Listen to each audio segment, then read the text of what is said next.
Live show. Do you know what soft skills are? Whether you're looking to advance your career or just starting your time in the workforce, these are skills you can use to make an impression and potentially help you make more money.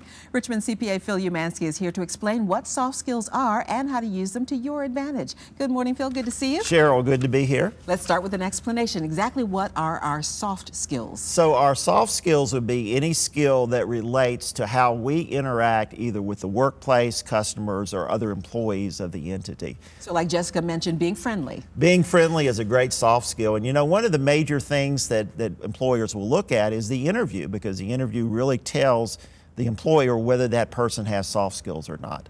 Now, technical skills are important and they'll take you to a certain level, but if you want to really rise up into management and leadership positions, you really need the soft skills. So we really need to be well-rounded, so to speak. We do need to be well-rounded. And this topic came up when I was teaching junior achievement and career success, and I'm teaching high school students.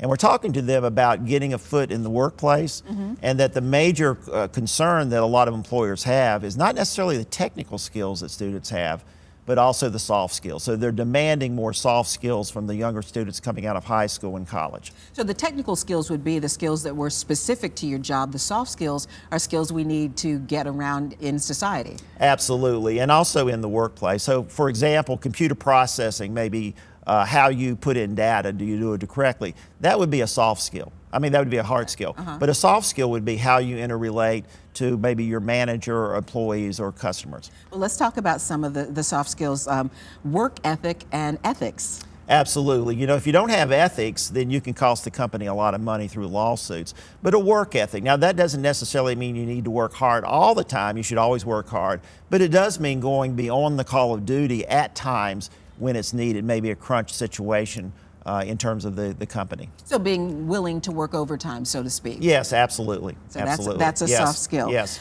Going beyond the call of duty. All right, positive attitude. I know every day we're not willing to be at work, we want to be doing something else, but having a positive attitude can go a long way. And a positive attitude also means positive energy.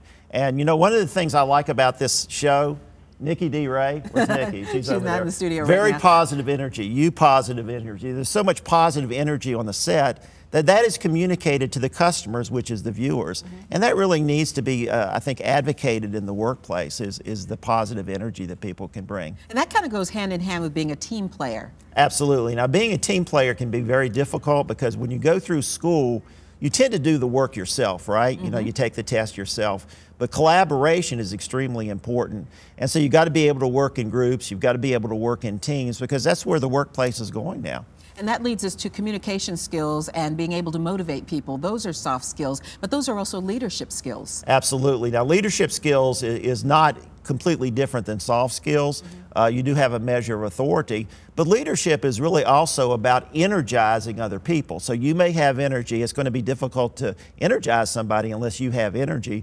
But energizing somebody means that you're motivating them to do the best job possible. One of the things you pointed out in some of the information you gave me is that leadership skills often go with increased compensation. Absolutely. Now, there are many people that want to move up the corporate hierarchy.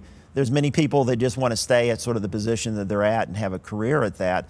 But as you move up the corporate hierarchy, obviously what you're going to need to do is you're going to need to inspire and motivate and have a vision that you can pass down to the lower level workers. One of the leadership skills a lot of people have is time management. And that for some of us can be an issue. We can get overwhelmed at our job. Time management is very important. You know, we got so much coming at us. So the key with time management is being able to prioritize. And you know, the other thing I want to say about time management is being able to get away from distractions. I know we have so much information coming in at us with cell phones and text message and all of these things, but really for leadership, you really sort of have to focus. Another really important soft skill is being able to work and perform under pressure. Absolutely. You know, pressure can be in any particular position. There's a lot of pressure, of course, in certain occupations, but the analogy or the metaphor that I wanted to put, at least in terms of a profession, is imagine a reporter, an anchor, and there's a breaking story, and the information is coming in, but it's not all coming in at the same time, and you have to sort out what's important, and then you have hundreds of thousands of people that are looking at you trying to get knowledge on what the story's about. And the one last one I want to talk about is being a good decision maker.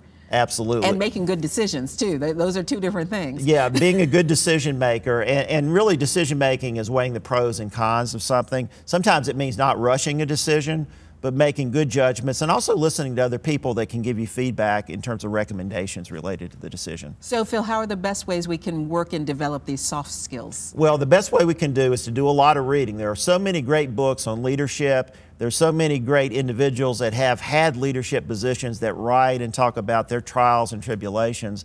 And also a lot of companies have corporate training. They have leadership facilities that you can go to and learn about managing and leading people. So even if you're not interested in a leadership track, you can learn a lot from going to these leadership seminars. Absolutely. You can talk about in leadership so many different things. And you know, there are a lot of people that may not be leaders in their particular work, but they lead a Boy Scout troop, or they're in junior achievement, or they're on a committee at their church, and in a sense they are leading in those particular occupations or avocations. Well, some great information today, and we'll work on our soft skills. Thank you, Phil. Thank you.